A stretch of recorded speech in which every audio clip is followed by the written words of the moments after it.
morning, but we'll give it a couple of minutes. Oh, there we go. Someone else. Nicole.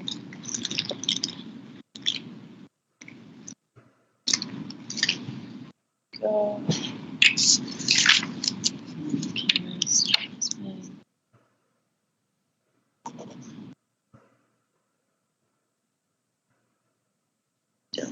And Charles, what's your child's name? Sorry? What's your child's name? Cheon Bang. Cheon Bang. Okay.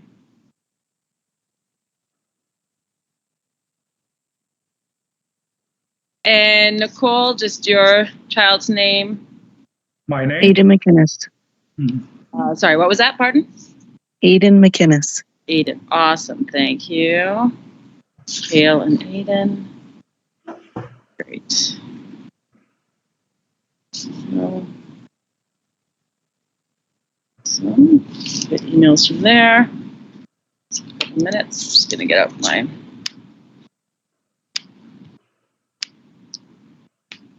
just going to turn my camera off for a second. I'm going to turn my thing around and then turn it back on. Sounds great.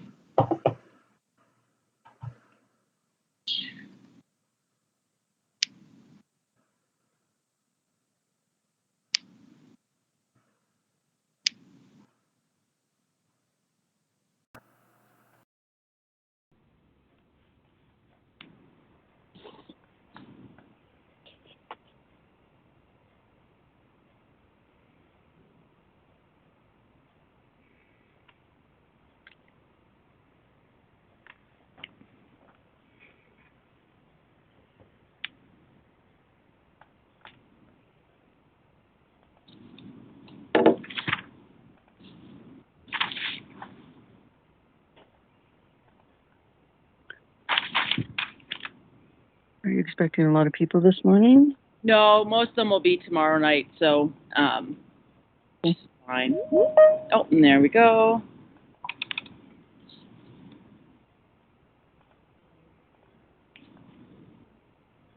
More here.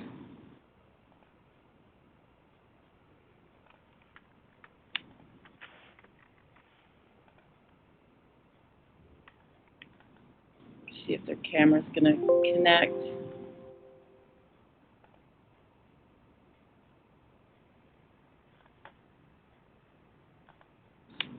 Send a message.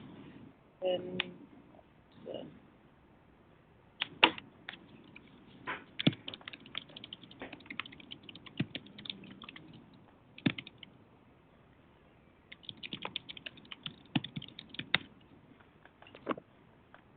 so just sent a message.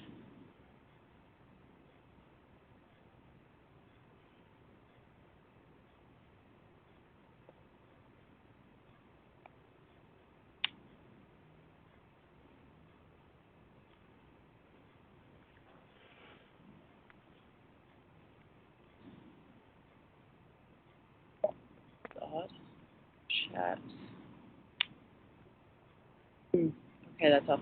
Are you able to turn on your camera? Oh, there we go. Perfect. And can I have your child's name? Sarah John. Legal name is Taeyeon. Can you spell the first name, just so I'm sure? Sarah. Sarah. Oh, Sarah. Okay, yeah. Okay, great. All right, awesome. I think our crowd's small this morning, so this is perfect. Thank you, and we'll get going. I'm just going to share my screen for the PowerPoint presentation. Oh, there we go, and we got Carolyn. Perfect. Go.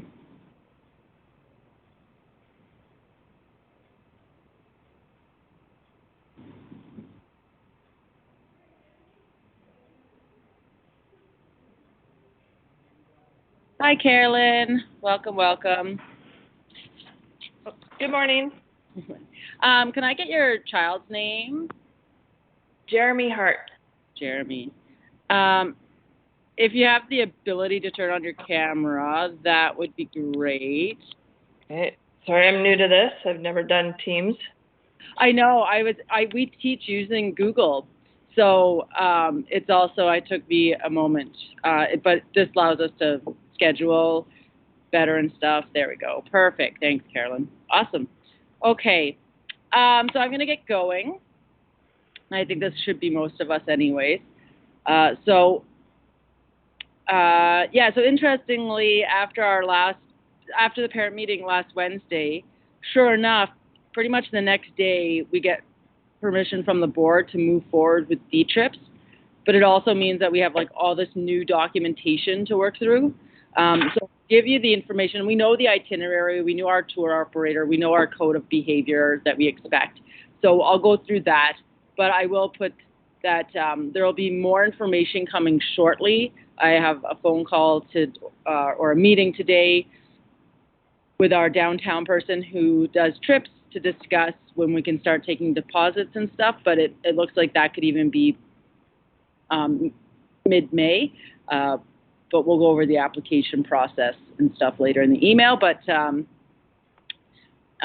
we definitely have some new information to work with, so some of this might change, but we were given permission to do a parent interest meeting, so we just had ours a day early. So yeah, I'm going to get this started here. I'll just share. And I'll stop kind of at points after there's been like a chunk of information, and then I'll stop to see if there's any questions. Are you going to be sharing all this information that you're sending us, or do we have to write notes, or do we? Yeah, so typically I don't share the PowerPoint out, but you will get out when the application comes, all the information is on the application, because there's like 4 or 5 different documents, and essentially each document, the only one that's not clearly listed out is the itinerary. That's the only one that's not part of the application process. Otherwise, everything you'll only get in more detail when it comes to the application. Yeah, so, okay. And then, can you see my PowerPoint now? No. No. I can't. No. Okay, no, okay, that's fine. I'm hitting content. Oh, there we go. It wants me to click on this part, I'm guessing. Are we good now? Yes. Yeah? Okay, awesome. There we go.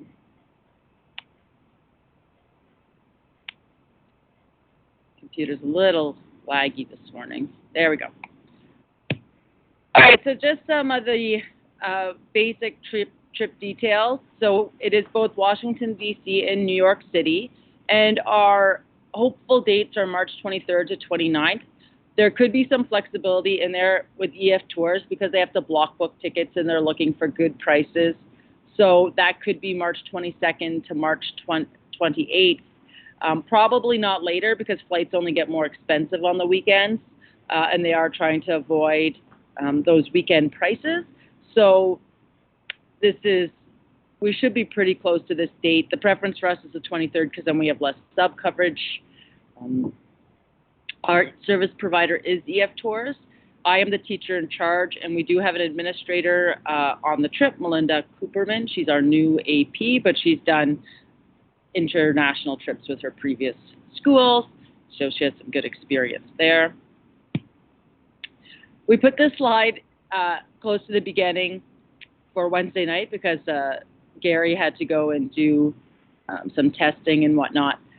But essentially, this is just about behavior policy and expectations. So the idea is that when we're on the trip, that essentially it's like being in school the whole time. My expectation is, as a teacher, is that I am acting as if I am in the building, and it's the same expectations for students. Therefore, if there was any kind of activity that would involve suspension here at school, be it like drinking, fighting, those kind of things, then you'd be expected to come pick your child up in the destination we're at, in the city we are at your own cost. This doesn't happen very often. I think Gary was saying it's happened to him once, but fortunately it was only in Edmonton. So, but that is part of the trip. Also, when you go to apply for students, it's not that they have to pass every class or have, this certain average. It's just that they have to be attending regularly. So we can't have attendance as an issue, and we can't have, frequent visits to the office as a behavioral norm either. So if that were to become a problem, a student's place on the trip would be in jeopardy. Any questions about that? Yeah, most of the kids are pretty awesome. Not to worry. So, trip purpose and why Washington and New York. So, the social studies program for 30 covers government systems. So, Washington, D.C. will be really great for that. We also look at places like New York. We talk about like late 1800s, the Gilded Age a bit, going into progressive era. So we do talk about some American history. So it fits in really well with the Social 30 curriculum. So that's great. We will be taking in a Broadway show. So there's some performing arts. We usually check out different foods and restaurants, sometimes do cooking. And then fine arts, we'll be going to a museum. So then there'll all be these curricular ties there. It's also just a rich opportunity for students to gain an appreciation for travel and broaden their horizons. It's kind of a nice way to, travel with friends and for them to start thinking about maybe doing some of their own travel after high school. So I'm going to go through, this is just a quick overview that we spend essentially just one full day in Washington and then 2 full days in New York. But I'm going to go over a day-by-day breakdown. So day 1, so this is from EF Tours. They provide us with this itinerary. So we arrive in Washington. We'll leave early in the morning and we'll arrive midday, and we will check out Washington by foot. So we'll walk around. I've done New York, but I haven't done Washington, but I have heard everything's very, very close together. So it's easy to see a lot of really cool things on foot. So there'll be the memorials, Washington Monument, the White House, the U.S. Supreme Court. We do get to go in and explore the Smithsonian, and I'll be working with EF Tours to make sure we kind of see some of those more like pop culture ones, some of the ones the students will find a bit more interesting because there's many areas to cover. That night, so one of the options for dinner is like food vouchers, like at a food court. So I think they're like $15 to go get something in the food court, which is kind of nice because then students have choice, more flexibility. EF Tours is really good about accommodating food restrictions, celiac, dairy intolerance, those, needs. Day 2, our full day in Washington, we'll check out Capitol Hill. We'll explore the Tidal Basin. We'll check out Mount Vernon, and then we're going to go to Alexandria and kind of just get to walk around and have dinner there. We're also going to get to do an activity, a guided adventure through Old Town. So that'll be kind of fun. It'll be a little more interactive and engaging for students, a little less just looking at things. And then the 3rd day, we start to head out of Washington. We check out Arlington National Cemetery, and we do get to see the changing of the guard of the Tomb of the Unknown Soldier. Kennedy's gravesite's in there. There's a Woman in the Military Service Memorial.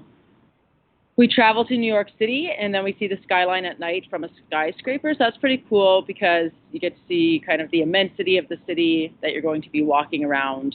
And so I've done that before, and it is kind of fun. Our first full day in New York, we check out the Statue of Liberty and Ellis Island. Then we'll walk around the financial district. We will do a tour of 9/11 Memorial by a survivor-led tour if they're available. I have put in that we do that activity. And then we actually get to take a subway ride to Times Square, which is really amazing. It's a one-way subway ride. And that'll be great because coming up into Times Square out of the subway is really neat. So that should be pretty cool.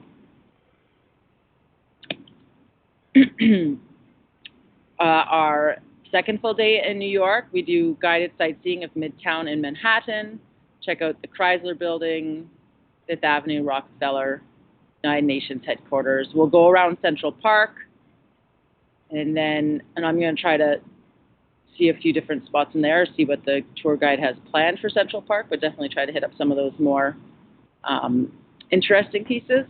And then go to the Metropolitan Museum of Art. We will have our Broadway show that night. We did get an upgraded Broadway show. I've been working with EF Tours for a few months now to try to plan a trip and see what was most feasible. And so we got a free upgrade with it, so that's awesome. So we'll see one of the more major productions. We will tour, so the day of our departure, we'll either tour Madison Square Garden or Radio City Music Hall. I'm kind of aiming for Radio City Music Hall, but I'm sure it will depend on if there's an actual production happening, what's going on in the building that day. And then that afternoon, we depart from home. So just to give you, so that was EF Tours itineraries. This is where I just include what EF Tour provides us. So they take care of round-trip flights on a major carrier. They provide us with a full-time tour director, and I have done a tour with EF Tours before in Quebec City, Montreal, Ottawa, and they just provide so much additional information. So it's really kind of neat what they're able to offer, the little stories they know. They usually have great people that like kids and can engage with them. We get hotels with private bathrooms, and we get overnight security. So that's really great. From 10 p.m. to 5 a.m. so we can all sleep and be ready for the next day. So that is amazing. Breakfast and dinner are included. And then we get entrances into the Smithsonian Museum, U.S. Capitol Building and Visitor Center, our excursion out to Mount Vernon, our evening activity in Alexandria, getting into the Arlington National Cemetery, going up that skyscraper, entrance into the Metropolitan Museum of Art, and one of the tours of Madison Square Garden or Radio City Music Hall, and our Broadway show. The upgrade, like I said, was free, but that's all the admissions entrances that are included. Any questions about the itinerary? Good. Nope, I'm good. Awesome. So you'll get a more in-depth, detailed list of risks and hazards on the AFR form, but just to go over most of the main ones would be flying, bus accidents, or delays, things like a hotel fire, risks associated with international travel, slips, trips, and falls. Getting lost would probably be the last one, because when we travel with a group like this, we essentially do a group check every time we move, right? So once we go from point A to point B, we do a check. Point B to point C, we probably do a check like 5 times just in the airport. So we break it down. We bring enough to have like a 1-to-8 ratio. That's the mandatory number we have to have for an international trip. So it's 1 teacher to 8 students, and we will break students into groups of 8. And so that 1 teacher will be in charge of the 8. They'll check all their numbers. They report back to me. So it is very thorough in checking for students. So it would be very hard. And maybe unlike when we were in high school, they get no unsupervised time. So even when we get a couple hours, they always have to be with a teacher, especially in a city like New York. So what might happen at lunch is, if some people want to go for pizza, 1 teacher will take a group for pizza, 1 teacher will take a group for hot dogs, and that's how we'll kind of break up. But they'll always be with a supervisor. So there's no kind of like, hey, check out these 10 blocks of New York City and come back to us in 2 hours. We don't allow for that on school trips anymore. So that's where we should be really safe, is keeping together as a group. And not losing students. So that should be the least of our worries. Yeah. So just to give a breakdown of costs, EF Tours cost was $31.80. They are meeting with the board, so as long as there's no additional costs set out by the board, like, for example, we'll get to the COVID piece, but maybe they have to do testing before we leave. Let's say that was something that might increase the tour cost, because if they have to provide that for us, like if they include that as part of their fee and that they have to arrange something COVID related, that could increase the fee. This CBE international travel insurance, hold tight on this, because as far as we can read in the documentation we received last Thursday, they are no longer charging parents this fee. There is a mandatory CBE international travel insurance you have to sign off on, but it does include COVID policies. So from what we've read so far, it includes things like if your child were to get COVID on our trip, the insurance company would fly for you to come and stay with your child in quarantine and fly back home. So that is in the new insurance documents. There is COVID, and I don't know if the board has just said, we're going to pay you this flat out rate and isn't charging parents anymore for it. So with the application package, you will get a detailed, like 6-page document. The document's also gotten a lot longer of the insurance package that we give you to sign off on. So there's a lot more detail around that in the package, and I will be sending a detailed update after I have my meetings this week. So sit tight on that, but so far as what I could tell is we're losing that $110 fee, which is awesome, and we're getting even better coverage. So that should help a ton as well. This contingency, and sorry, this $3,800 doesn't include the contingency. I just, because we shouldn't have to use the contingency, and I have a slide on that as well. And then there's school-based costs, such as my site visits that I have to do, sub-costs, gratuities. This school-based cost, the more students we have, the lower it goes, right? So this is based off of 35 students. So I've divided the sub-cost of my site visit by 35. So if we get 44, then the school-based cost would only go down. So with the contingency that we intend not to use, the school, I can't see it being more than $4,000, especially with some new information that's been presented to us. But this says approximate because with inflation these days, we still have to be a little wary of that, but we should be, I feel quite confident with our numbers we have and with some new information that will be under $4,000. So what's included in the price? That's our airfare. The hotels are shared by 4 students, and those students do get to have a say as to who shares a room. We don't just randomly pick names out of a hat. We do have them pick their roommates closer to, just in case we have some drama. So they usually pick like a month or so prior to us going. This includes our ground transportation, our tour director, breakfast and dinners. On my site visit, the chaperone fee is just the sub-costs.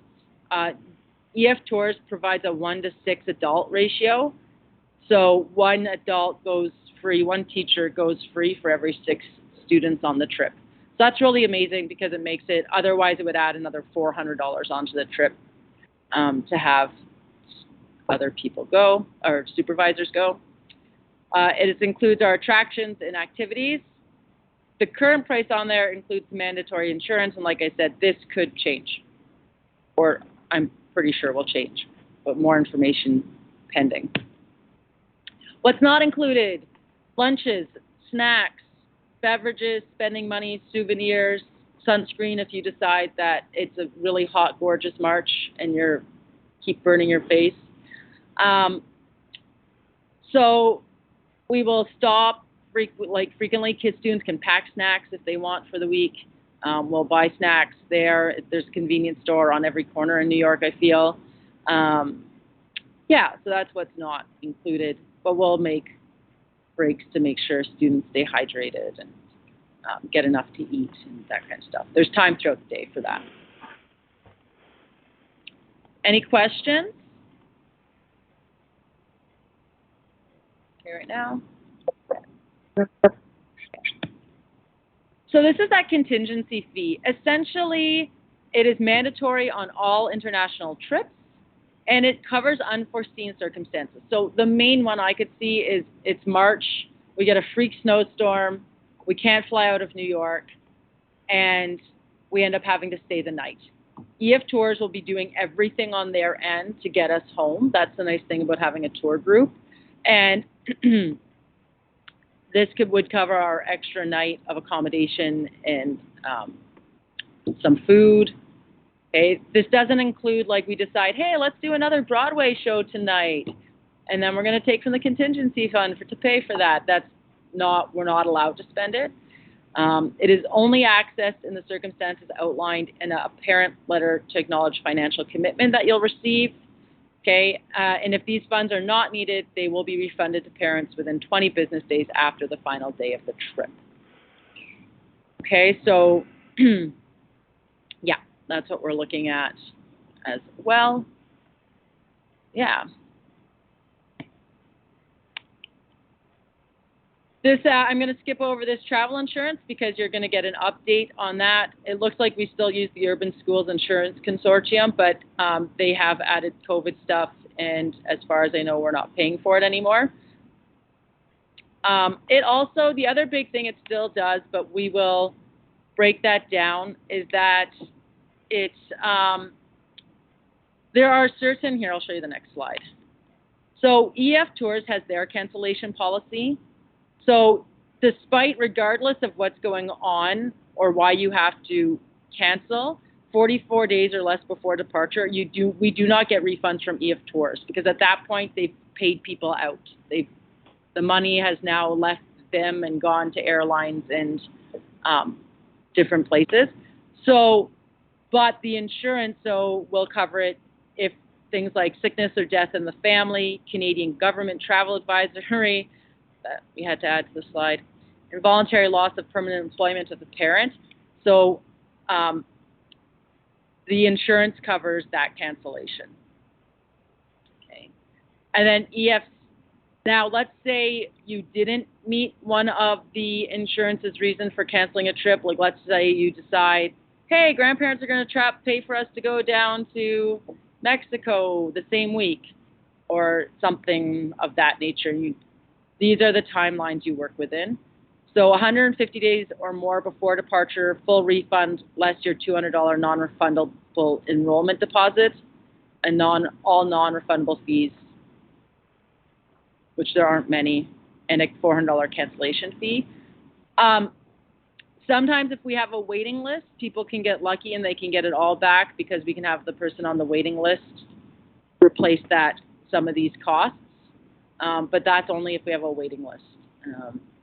So it's a risk one takes.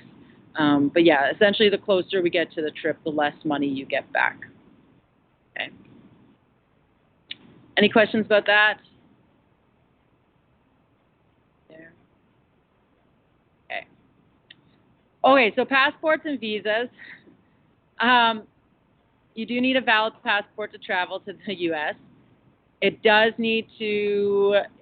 to be valid until September 2023. That's that 6-month rule.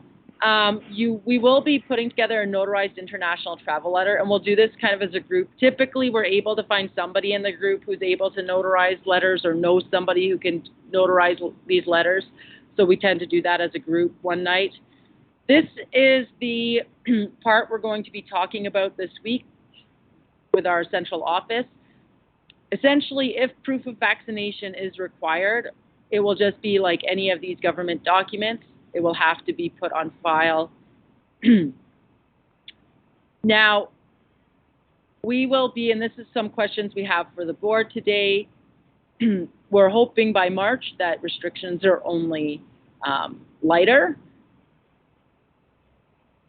And we're going to be asking how many days out are we committing to a COVID plan.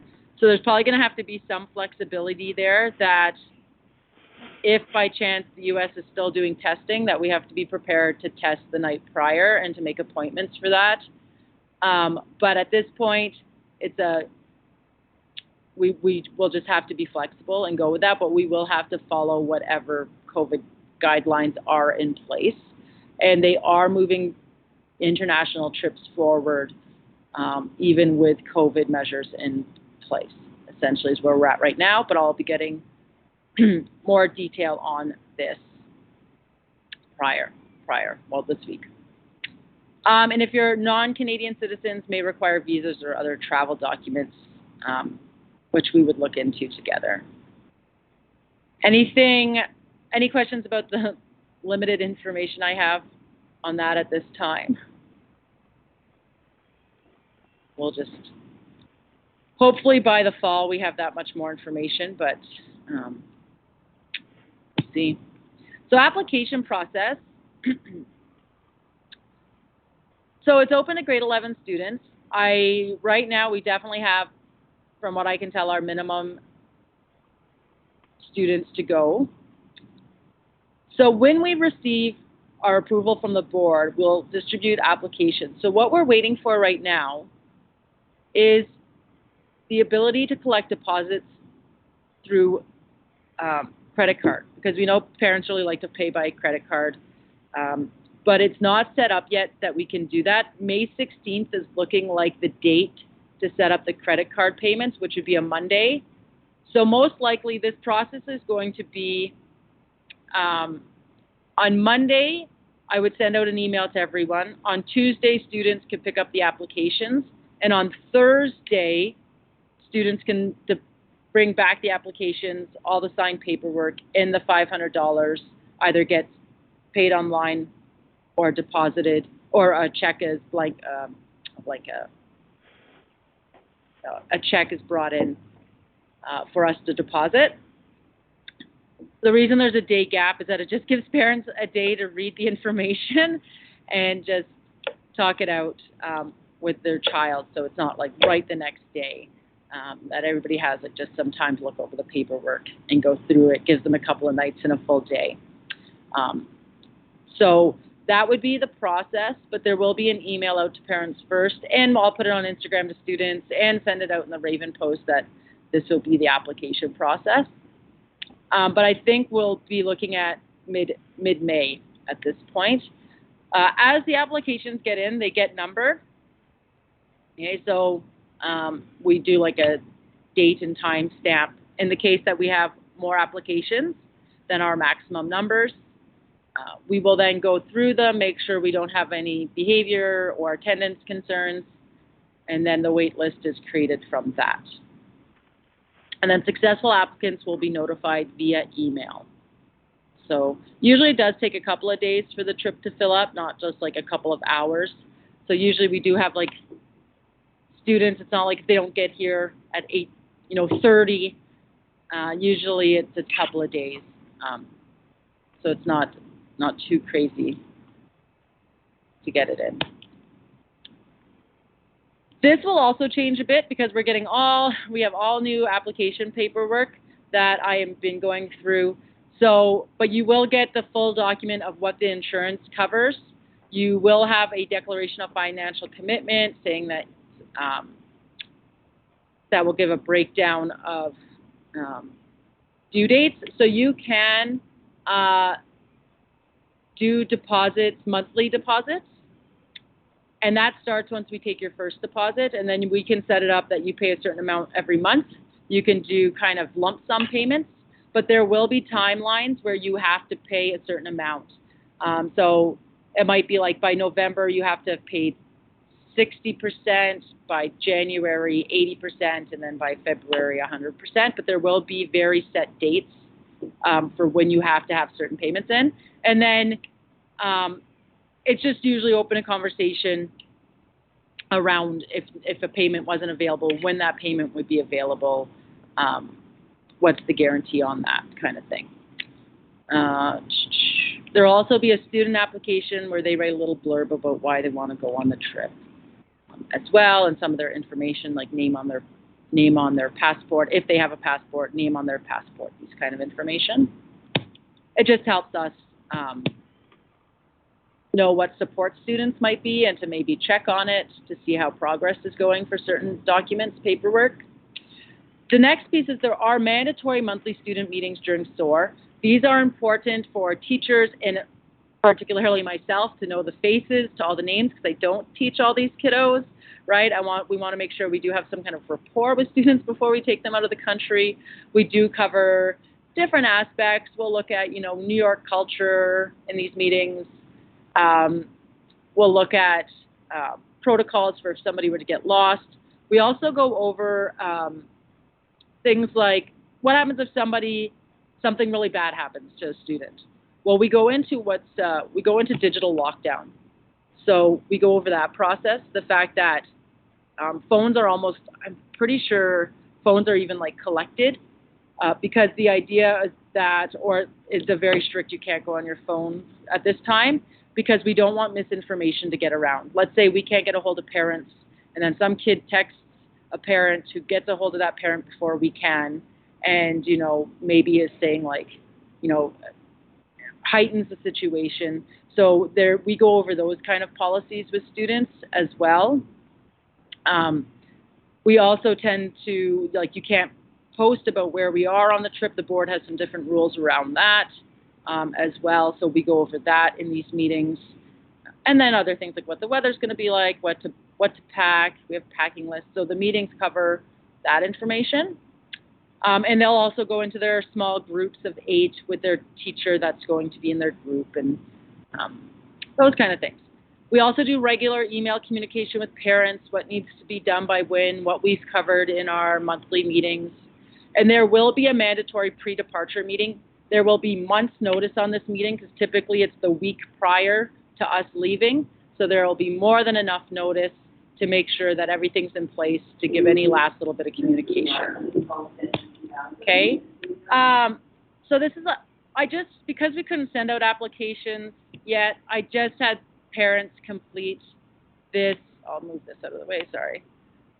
This little Google form just to give us an idea of our numbers. So essentially it's just one question that asks if the likeliness of your your child attending the New York trip. So if you are able to scan that and just complete that quickly, that would be greatly appreciated. You mean like right now? Yeah, or you could copy it down. If your phone, I guess if you're on your phone, it might be a little challenging. I can send out the link as well. Yeah, you could do that because I'm on my phone. Yeah, for sure. I figured as much. So yeah, I'll definitely email that out as well. Perfect, thank you. There we go. Ooh. That happened. All right. Okay. Just turn off share there. Okay, so now that is the entire presentation, are there any questions? And if you have like ones just for particular to your child or any concerns about your child traveling, you can email me. We can also wait on the line. That's up to you. But any overall questions about the trip?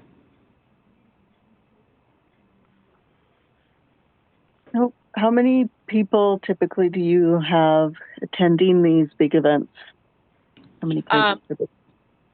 So far, we definitely look like we're over the 35. And it seems to go year by year because when I tried to plan this trip just prior to COVID, so it wasn't even during COVID, it was just prior to getting COVID, we only had about 20 students. So I was like, we were trying to maybe go with another school, and but this year it looks like a really good year. We should be right around, I think, that like 40, 44 mark from what I can tell so far. I still have a few more parents to meet tomorrow, but it's looking pretty good. And that 44 number is sweet because it takes down the cost of that trip a bit more, builds some good momentum, so it gives us a bit more flexibility too. If we were to lose a couple, then we have that flexibility there as well. Yeah, because with EF Tours, it's their bracket as well. So if we go below 35 with EF Tours, they raise the cost of the trip. So that's why we say a minimum of 35. Otherwise, we have to change all our pricing, and it just gets messier. So, but right now, it's looking really good. I'm quite optimistic. Yeah. Any other questions? Well, thanks for attending and having your cameras on. And yeah, like I said, there will be an email update after I go through these meetings this week and get all that new paperwork organized. But at least now we know more than we did last Wednesday, and that is that the board is moving forward with D-trips, and they have put some things in place to help with that. So that is exciting at the very least. And yeah, more information will come next week. And then the application process, hopefully shortly after that, it's looking. So yay. Yeah. Otherwise, thanks for being here. I have your emails from what I sent to you, so I'll communicate with that unless you let me know otherwise. Otherwise, have a great rest of your day. Thank you. You're welcome. Thanks so much. Yeah, no problem. Have a great one.